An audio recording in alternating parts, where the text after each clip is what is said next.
viewers, எப்படி இருக்கீங்க? நல்லா இருக்கீங்களா? ப்ளீஸ் சப்ஸ்கிரைப் பண்ணுங்க, லைக் பண்ணுங்க, ஷேர் பண்ணுங்க, பெல் பண்ணுங்க. Thank you very much. Hare Rama, Hare Rama, Rama Rama, Hare Hare Krishna, Hare Krishna, Krishna Krishna, Hare Hare. Hi viewers, Krishna Jayanthi coming Sunday வருது. அந்த அன்னைக்கு என்ன பூஜை பண்ணணும்ன்றத ஷார்ட்டாக உங்களுக்கு நான் சொல்கிறேன். ஃபஸ்ட்டு என்னென்ன அரேஞ்ச்மெண்ட் பண்ணணும் அப்படின்றத சொல்கிறேன் நான். செப்டம்பர் 2 சாயங்கால வேளையில் தான் நம்ம பூஜை பண்ணணும். ஆவணி 17 அந்த அன்னைக்கு டேட்டு. ஸோ முந்தின நாளே நீங்கள் வெத்தலை பாக்கு பழம் என்னென்ன நெய்வேத்தியத்துக்கு ரெடி பண்ணணும் அப்படின்றத ஒரு பிளேலிஸ்ட்டே நான் என்னுடைய சேனலில் நான் போட்டிருக்கேன். ரெசிபீஸும் உங்களுக்கு டிஸ்கிரிப்ஷன் பாக்ஸில் நான் போட்டு விடுறேன். நீங்கள் அதை பார்த்து நீங்கள் எது வேணுமோ நீங்கள் அதை பண்ணி நெய்வேத்தியத்துக்கு வைக்கலாம். அப்புறம் இந்த மாதிரி உதிரிப்பூ என்னென்ன பூ வேணுமோ அதை வாங்கி நீங்கள் ரெடி பண்ணி வச்சுக்கோங்க. பழம் வாங்கி ரெடி பண்ணி வச்சுக்கோங்க. அதுக்கப்புறம் நான் என்னுடைய அரேஞ்ச்மெண்ட்ஸ் எல்லாம் பாருங்கள். நான் நிறைய கிருஷ்ணர் படம் தான் வச்சுருக்கேன். ஸோ கிருஷ்ணர் விக்கிரகம் எது இருந்தாலும் நீங்கள் அதை வச்சு பூஜை பண்ணலாம். பிள்ளையார் ஃபஸ்ட்டு ஸ்லோகம் சொல்லிவிட்டு அதுக்கப்புறம் கிருஷ்ணர் ஸ்லோகம் சொல்லி பூஜை பண்ணணும். இப்போ கிருஷ்ணர் விக்கிரகம் இருந்தால் எடுத்து வச்சு உதிரிப்பூ ரெடியாக வச்சுக்கோங்க. ஸ்லோகம் சொல்லி உதிரிப்பூ நீங்கள் போடணும். அதுக்கு முன்னாடி நீங்கள் என்ன பண்ணணும், இழக்கோலம் போடணும். இந்த மாதிரி கால் நீங்கள் போட்டு நீங்கள் பூஜை பண்ணணும். கிருஷ்ணரை நம்ம வீட்டுக்கு நம்ம உள்ளுக்கு அழைச்சி நம்ம பூஜை பண்ணுற மாதிரி அவரும் நமக்கு எல்லா வளங்களையும் கொடுப்பாரு. அதுக்கு என்ன பண்ணணும், இந்த இழை எப்படி போடணும் அப்படின்றத நான் உங்களுக்கு சொல்கிறேன். பச்சரிசி 1 hour ஊற வச்சு இந்த மாதிரி அரைச்சிக்கோங்க. நல்லா மைய இந்த மாதிரி அரைச்சிக்கணும். ஒரு வெள்ளை துணியோ எந்த துணி இருந்தாலும் பரவாயில்ல, அதை லேசாக இப்படி டிப் பண்ணிவிட்டு இப்படி தான் நான் கால் போட்டிருக்கேன். அப்படி இந்த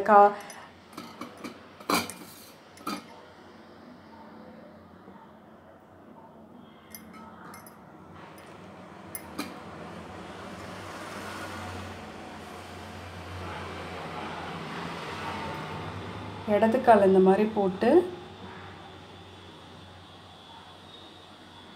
இந்த மாதிரி நீங்கள் வச்சுக்கலாம். இது வலது காலுக்கு இந்த இடத்துல நீங்கள் இப்படி எடுத்து விடணும். இப்படி உங்களுக்கு கால் போட வரலை அப்படின்னா ஒரு சிலர் இந்த கை வச்சு இப்படி அச்சு வைப்பாங்க. அதுவும் உங்களுக்கு வரலைன்னா நீங்கள் இந்த மாதிரி பண்ணிக்கலாம்.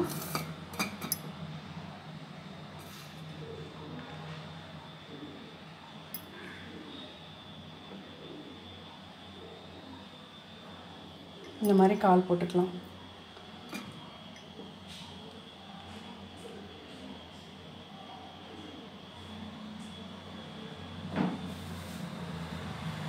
ஸோ இந்த மாதிரி கால் போட்டுக்கலாம். நீங்கள் உங்களுக்கு வெள்ளை டைல்ஸாக இருந்ததுன்னா கொஞ்சமாக மஞ்சத்தூள் இருக்குது பார்த்தீங்களா, அதை எடுத்து இந்த இடத்துல இப்படி வச்சிங்கன்னா நல்லா கொஞ்சம் தெரியும் உங்களுக்கு.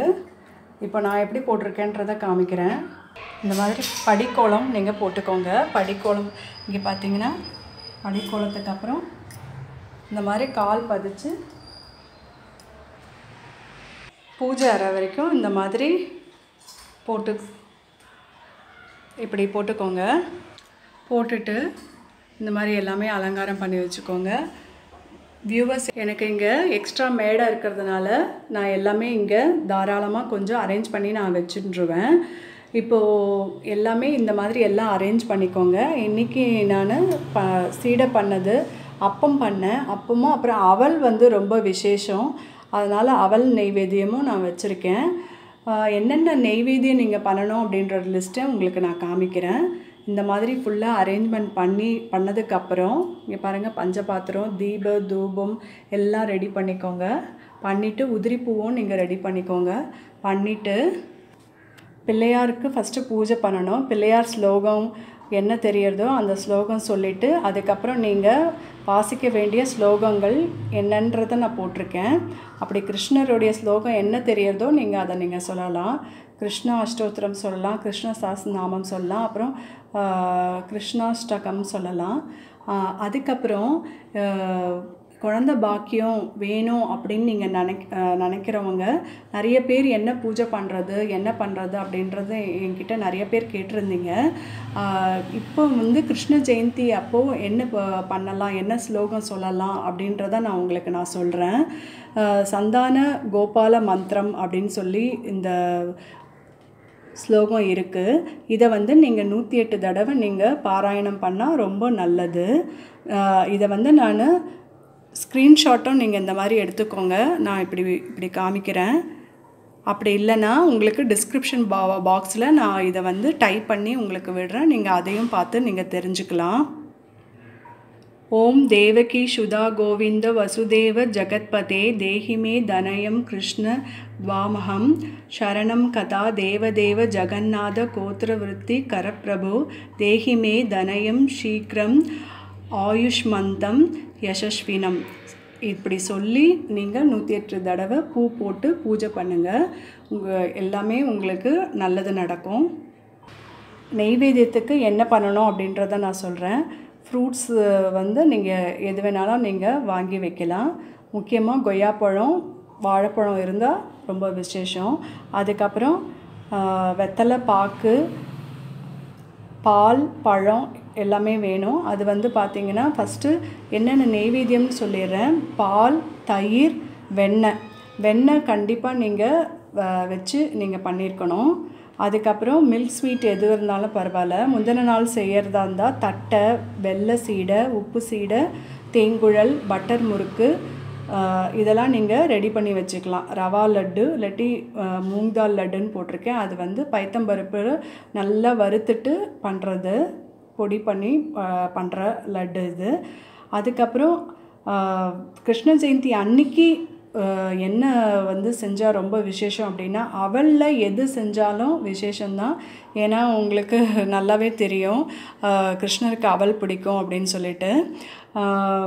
இது எல்லாமே நீங்கள் செஞ்சுட்டு கிருஷ்ண ஜெயந்தி அன்னைக்கு என்ன செய்யணுன்னா முந்தின நாள் இந்த தட்டை வெள்ளை சீடை இதெல்லாம் செய்கிறீங்க. அப்புறம் கிருஷ்ண ஜெயந்தி அன்னைக்கு வடை பாயாசம் அதுக்கப்புறம் அப்பம் செய்யலாம். அதுக்கப்புறம் அவல் பாயாசத்தில் அவலில் எந்த பாயாசம் வந்து அக்கார டிசல் இல்லை அவலில் எது வேணாலும் நீங்கள் சூஸ் பண்ணி நீங்கள் பண்ணிக்கலாம். நான் வந்து நெய்வேத்தியத்துக்கு வெண்ணெய் பால் வச்சுருக்கேன். அதுக்கப்புறம் அவல் அது பால் விட்டு சர்க்கரை விட்டு வச்சுருக்கேன். அதுக்கப்புறம் அப்பம் பண்ணேன் இன்றைக்கி. சீடை பண்ணி வச்சுருக்கேன். இனிமேல் தான் நான் வந்து தேங்குழல் தட்டை இதெல்லாம் நான் பண்ணணும். வெள்ளை சீடை இனிப்பு சீடை பண்ணுவேன் நான். ஸோ இந்த ரெசிபீஸ் வந்து டிஸ்கிரிப்ஷன் பாக்ஸில் போட்டிருக்கேன். நீங்கள் அதை பார்த்து நீங்கள் ரெடி பண்ணிக்கோங்க. ஸோ இதுதான் அரேஞ்ச்மெண்ட்ஸ் பண்ணி பூஜை பண்ணணும். ஸ்லோகம் என்ன சொல்லணுன்றதை நான் சொல்லியிருக்கேன். அந்த ஸ்லோகம் வந்து நீங்கள் புக்கு வாங்க முடியலன்னா நெட்டில் சர்ச் பண்ணிங்கன்னா கூட உங்களுக்கு டீட்டெயிலாக உங்களுக்கு வருது. ஸோ அதை பார்த்து நீங்கள் ஸ்க்ரீன்ஷாட் எடுத்து வச்சு கூட நீங்கள் சொல்லலாம். ஸோ இதே மாதிரி நீங்களும் பண்ணி பாருங்கள். எல்லாம் பூஜைலாம் பண்ணி முடித்து அதுக்கப்புறம் ஆரத்தி எடுக்கணும். கற்பூர ஆரத்தி இல்லை அந்த மஞ்சள் குங்குமம் கொஞ்சமாக கரைச்சி அந்த ஆரத்தியும் நீங்கள் எடுக்கலாம்.